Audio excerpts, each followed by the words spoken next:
स्वीटी प्रधान मु पीएमसी बहुमुखी संयुक्त सरकारी विद्यापीठ सेंटर एक छात्री अटे। मो प्रकल्प को आपण मानक स्वागत। मो प्रकल्पर नाम है ऑटोमेटिक वाटर पंप अर्थात स्वयंचालित जल पंप। पानी आम दैनंदिन जीवन अति आवश्यक संपद। आम घरे केबे केबे टांकी रे पानी कमी जाए कि भरी जाए ओवरफ्लो हेउची जेउथिरे कि अनावश्यक पानी नष्ट हेउची। टांकी रे ओवरफ्लो पानी नष्ट और विद्युत अत्यधिक व्यय को रखिया पई स्वयंचालित जल पंप कार्य करिवो।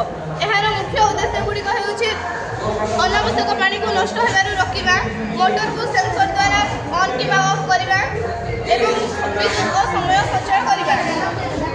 तबे एहा केमति कार्य करिवो एठी टांकी रे 25%, 50%, 75%, 100% स्तରରେ सेंसर भितर सेंसर लागि अछि जहा कि पंप सह संजोग कर जायछि। एठी पानी 25% ऊपर को अछि तो पानी तळे 25% ରୁ कम हो जिवो सेते बेले एठु निम्न स्तर रो सिग्नल मोटर को जिवो मोटर आपे आपे ऑन हो जिवो।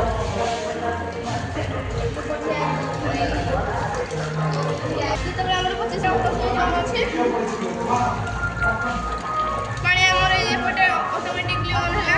अगर हम एपटे भी जानि परिबा हमर केते पानी अछि केते पानी नै एपटे हम जानि परिबा। सिंटेक्स खोल के देखिबा कोन से आवश्यक नाही। एपटे इदि लाइट होछि केते परसेंट पानी होला केते न होला होछि। पानी जते 100% हे जिवो सेते बेले निम्न उच्च स्तर रो सेंसर मोटर को सिग्नल दबो मोटर बंद हो जिवो। 100% एडा 100% ऊपर 100% माने रिफ्लेक्स है कि नहीं जना पड़ू 100% जलुनी ना। हां ठीक ए 50% होला 50% 100% एडा ऊपर को तोड़। अच्छा म्हणजे 100 हे जिवो से बंद हे जिवो। आपे आपे ऑटोमेटिकली बंद हो जिवो। देखो बंद हो जिवो 100%।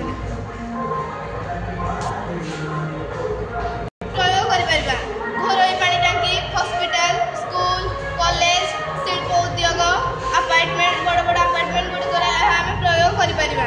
एहा करिबा द्वारा हमर बहुत लाभ मध्य रहिछि जेपरि कि पानी अनावश्यक नष्ट हेबो नाही, विद्युत अत्यधिक व्यय हेबो नाही, मोटर आयु वृद्धि हेबो। एमती बहुत हमर रहिछि 100% ऑटोमेटिक बंद हे गला। गुड धन्यवाद। Good thank you.